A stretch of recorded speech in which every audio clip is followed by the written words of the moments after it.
दरअसल जिसका डर आम आदमी पार्टी को सता रहा था, आज वही हुआ।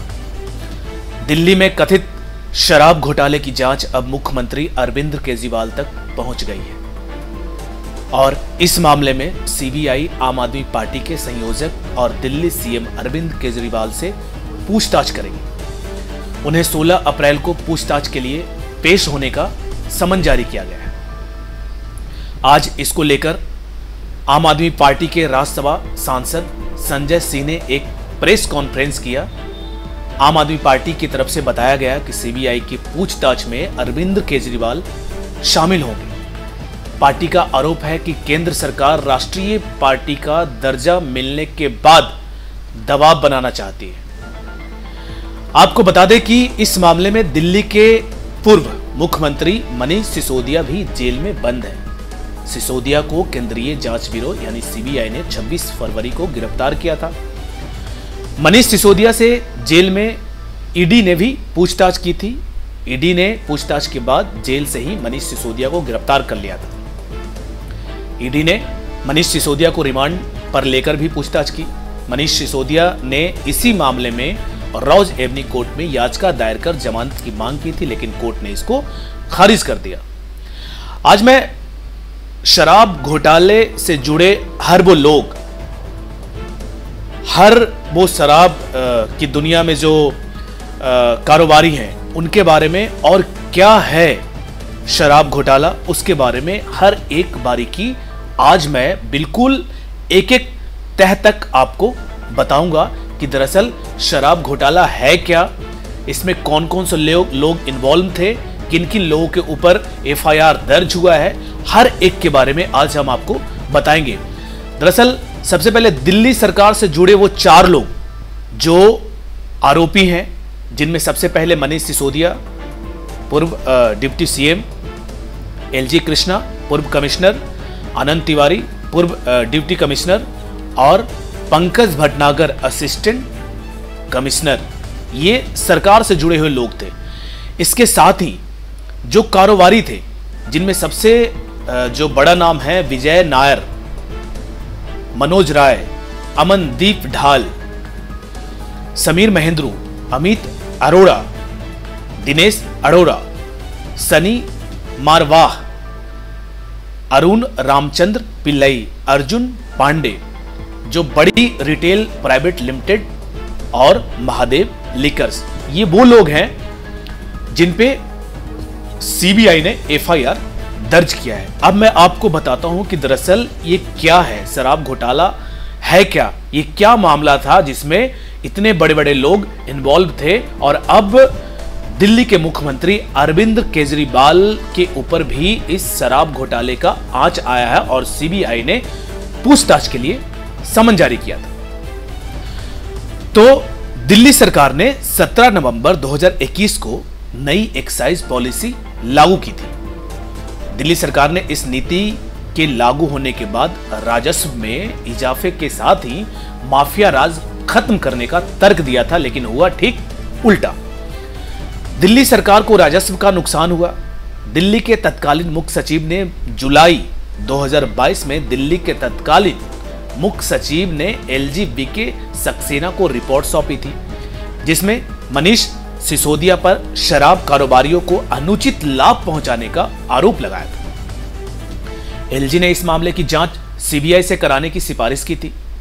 एलजी की सिफारिश के बाद सीबीआई ने 17 अगस्त 2022 को केस दर्ज कर जांच शुरू की थी। इस केस में मनीष सिसोदिया समेत 15 लोगों को आरोपी बनाया गया था। 22 अगस्त को ईडी ने आबकारी नीति में मनी लॉन्ड्रिंग का केस भी दर्ज किया था। इसके ठीक करीब 6 महीने की जांच के बाद सीबीआई ने मनीष सिसोदिया को फरवरी महीने में गिरफ्तार कर लिया था। मनीष सिसोदिया तभी से अब तक सलाखों के पीछे है। दरअसल जो मनीष सिसोदिया पर 3 बड़े आरोप लगे थे, उनमें सबसे पहले था शराब कारोबारियों को अनुचित लाभ पहुंचाने का आरोप। कोविड के बहाने तकरीबन 144 करोड़ की लाइसेंस फीस माफ करने का आरोप, एलजी कैबिनेट की मंजूरी के बिना शराब नीति में बदलाव, ये उन पे आरोप लगाया गया था। सीबीआई ने आरोपियों पर आपराधिक साजिश रचने और भ्रष्टाचार से जुड़ी धाराओं के तहत केस दर्ज किया था। इनमें 3 पूर्व सरकारी अफसर, जिसमें एजी कृष्णा पूर्व एक्साइज कमिश्नर थे, अनंत तिवारी पूर्व डिप्टी कमिश्नर एक्साइज और पंकज भटनागर पूर्व असिस्टेंट एक्साइज कमिश्नर शामिल हैं। इसमें अमित अरोड़ा बड़ी रिटेल प्राइवेट लिमिटेड के डायरेक्टर दिनेश अरोड़ा और अर्जुन पांडे को भी आरोपी बनाया गया है। इन तीनों को सिसोदिया का करीबी माना जाता है। आरोप है कि तीनों ने आरोपी सरकारी अफसरों की मदद से शराब कारोबारियों से पैसा इकट्ठा किया और उसे दूसरी जगह डाइवर्ट किया। सीबीआई ने पिछले साल नवंबर में इस मामले में पहली चार्जशीट दाखिल की। इसमें 7 आरोपियों का नाम शामिल किया गया था।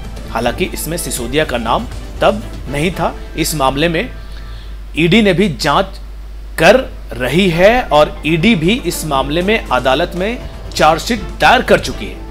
ईडी ने भी मनीष सिसोदिया का नाम नहीं लिखा है। विवाद बढ़ने के बाद 28 जुलाई 2022 को सरकार ने नई शराब नीति रद्द कर फिर पुरानी नीति लागू करने का फैसला कर लिया। 31 जुलाई को कैबिनेट ने नोट में ये माना कि शराब की ज्यादा बिक्री के बावजूद सरकार की कमाई कम हुई है, क्योंकि खुदरा और थोक कारोबारी शराब के धंधे से हट रहे थे।